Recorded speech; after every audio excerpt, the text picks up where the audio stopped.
CM Revanth Reddy టూర్కు మంత్రి కొండా సురేఖ దూరంగా ఉండటం చర్చనీయాంశమైంది. దేవాదాయ శాఖ మంత్రి సురేఖ లేకుండానే సీఎం మేడారంలో పర్యటించడం హాట్ టాపిక్ అయింది.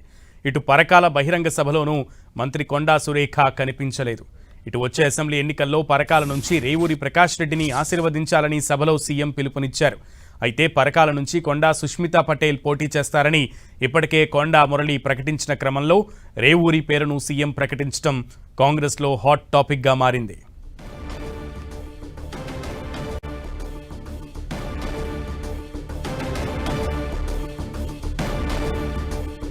పరకాల పర్యటనలో ముఖ్యమంత్రి పర్యటనలో దేవాదాయ శాఖ మంత్రిగా ఉన్నటువంటి కొండా సురేఖ దూరంగా ఉండటం ఇప్పుడంతా కూడా చర్చనీయాంశంగా మారింది. అలాగే సభలో మంత్రి కొండా సురేఖ కనిపించలేదు. ఇటు వచ్చే అసెంబ్లీ ఎన్నికల్లో పరకాల నుంచి రేవూరి ప్రకాష్ రెడ్డిని ఆశీర్వదించాలని పరకాల సభలో సీఎం పిలుపునివ్వడం కూడా ఇప్పుడు చర్చనీయాంశంగా మారింది.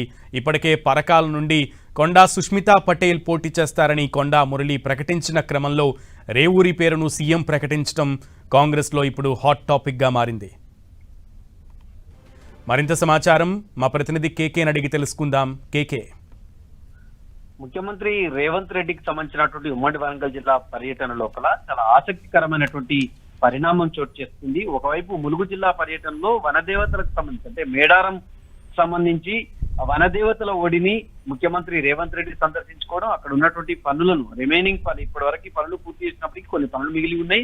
దాని మీద సమీక్ష నిర్వహించేటువంటి క్రమం లోపల దేవాదాయ శాఖ మంత్రిగా ఉన్నటువంటి కొండా సురేఖ దూరంగా ఉండడం అనేటువంటి చర్చనీయాంశమైంది. కొండా సురేఖ ఎందుకు మేడారం పర్యటనలో సీఎం వెంట లేరు అనేటువంటి ఒక చర్చ జరుగుతున్నటువంటి క్రమం లోపలనే అక్కడ ఉన్నటువంటి ములుగు జిల్లా పర్యటన ముగించుకొని హన్మకొండ జిల్లా పరకాలకు సంబంధించినటువంటి నియోజకవర్గ కేంద్రంలో జరిగినటువంటి బహిరంగ సభ లోపల ముఖ్యమంత్రి రేవంత్ రెడ్డి పాల్గొన్నారు. రేవంత్ రెడ్డి పాల్గొన్నటువంటి క్రమం లోపల ఒక ఇంట్రెస్టింగ్ ఎలిమెంట్ అనేటువంటి ఇంట్రెస్టింగ్ కామెంట్స్ ముఖ్యమంత్రి రేవంత్ రెడ్డి చేశారు. ఇది రాజకీయంగా చాలా ఆసక్తికరమైనటువంటి పరిణామం.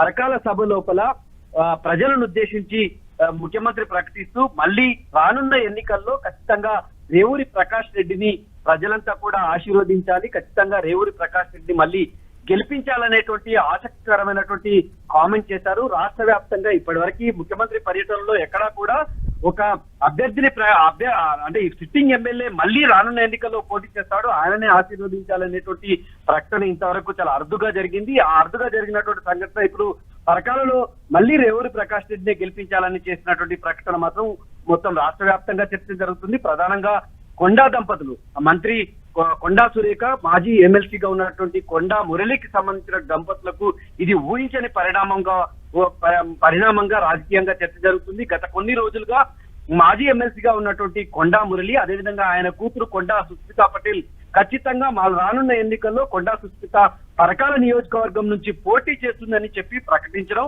ఆ నియోజకవర్గంలో వాళ్ళు కొంత గ్రౌండ్ వర్క్ చేయడం, తమకు సంబంధించినటువంటి అనుచర గణం ఉంది అని చెప్పుకుని బలమైన ప్రభావం చూపుతున్నటువంటి క్రమం లోపల ముఖ్యమంత్రి పర్యటన లోపల ఊహించని పరిణామం చోటు చేసుకున్నటువంటి సిచ్యువేషన్ ఉంది. ఈ ఒకంత రేవూరి ప్రకాష్ రెడ్డికి ఊరట కలిగించే అంశమైనా కూడా రాజకీయంగా మాత్రం చాలా ఇంట్రెస్టింగ్ కామెంట్స్. మరి అంటే కొండా సురేఖ ప్రధానంగా పరకాల పర్యటనకి దూరంగా ఉన్నారు. ఆమె ఎందుకంటే అటు మేడారం పర్యటనలో పాల్గొంటే ఖచ్చితంగా పరకాల పర్యటనలో కూడా పరకాల టూర్ లో కూడా పాల్గొనాల్సి వస్తుంది.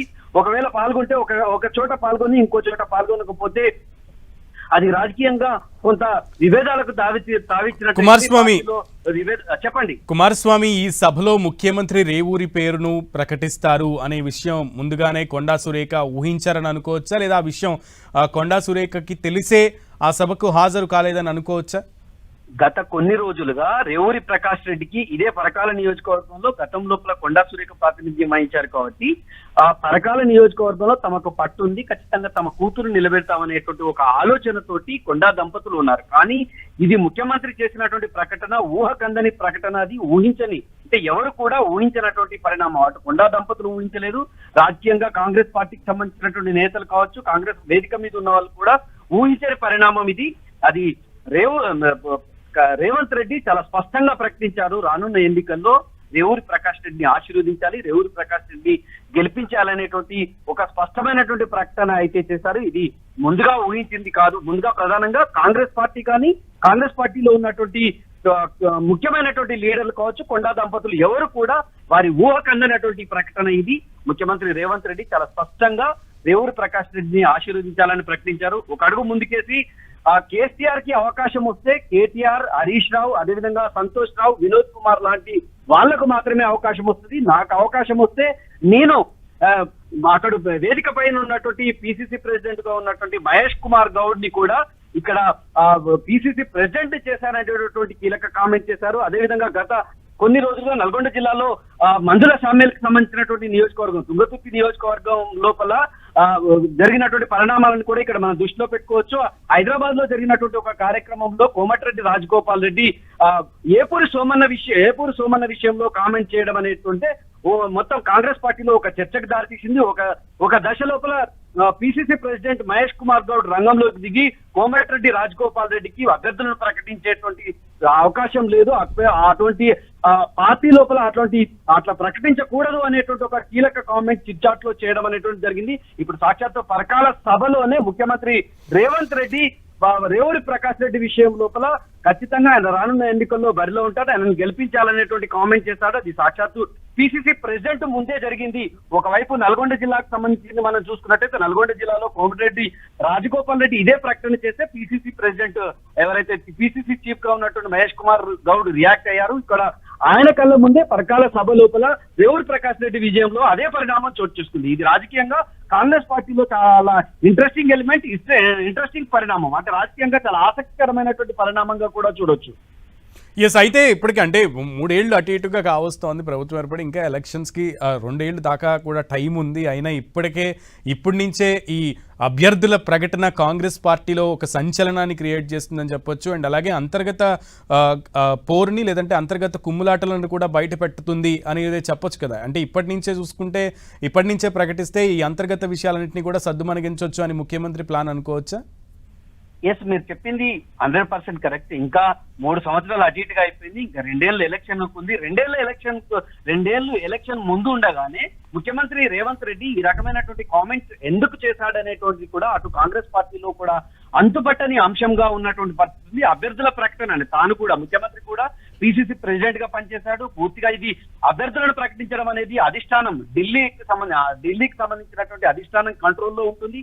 కానీ ఆయన చాలా క్లారిటీగా ఒక అభ్యర్థిని ప్రకటించారు. అంటే ఇప్పటి వరకు జరిగినటువంటి పరిణామాల్లో రేవంత్ రెడ్డి ఎక్కడ కూడా అభ్యర్థులను ప్రకటించడమో పలానా అభ్యర్థి బరిలో ఉంటాడు మళ్ళీ గెలిపించాలి అనేటువంటి ప్రకటన ఇప్పటి వరకు కూడా చాలా అది ఎక్కడ కూడా ఏ బహిరంగ సభలో కూడా జరగలేదు. కానీ పరకాల సభలో ముఖ్యమంత్రి రేవంత్ రెడ్డి 2 సంవత్సరాల ముందుగానే ఎన్నికల ప్రస్తావన తీసుకురావడం, ఆ ఎన్నికల్లో ఖచ్చితంగా పలాని అభ్యర్థి రేవూరి ప్రకాష్ రెడ్డి మళ్ళీ బరిలో ఉంటాడు, ఆయనను గెలిపించాలనేటువంటి కామెంట్ చేశాడు. కాబట్టి అంటే ఇట్లాంటి ఏదైతే భేదాభిప్రాయాలు అభిప్రాయ భేదాలు విభేదాలు ఏవైతే ఉన్నా వాటికి చెక్ పట్టాలనేటువంటి వ్యూహంలో భాగం కావచ్చు అనేటువంటి ఒక రాజకీయ పరిశీలకుల అంచనా. మొత్తం మీద మాత్రం ఈ ముఖ్యమంత్రి రేవంత్ రెడ్డి పరకాల పర్యటనలో చేసినటువంటి కామెంట్ అనేటువంటి కాంగ్రెస్ పార్టీలో మాత్రం చాలా హాట్ కామెంట్. అధిష్టానం నుంచి మొదలుకుంటే కింది స్థాయి కార్యకర్త వరకు కూడా చర్చనీయాంశం అయ్యేటువంటి కామెంట్ గానే మనం పరిగణించాలి.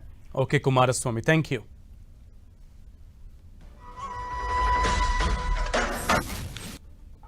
పరకాల శాసనసభ నియోజకవర్గ పరిధిలో ప్రజాపాలన ప్రగతి బాట కార్యక్రమంలో వేలాది మంది మా ఆడబిడ్డల్ని పాల పిట్టల్లాగా ఇక్కడికి వచ్చిండ్రంటే మళ్ళోసారి వచ్చే ఎన్నికల్లో కూడా మా ప్రకాష్ అన్న అత్యధిక మెజారిటీతో ఇక్కడ నుంచి మీరు ఆశీర్వదిస్తారని చెప్పి నాకు సంపూర్ణమైన విశ్వాసం నమ్మకం కలిగింది.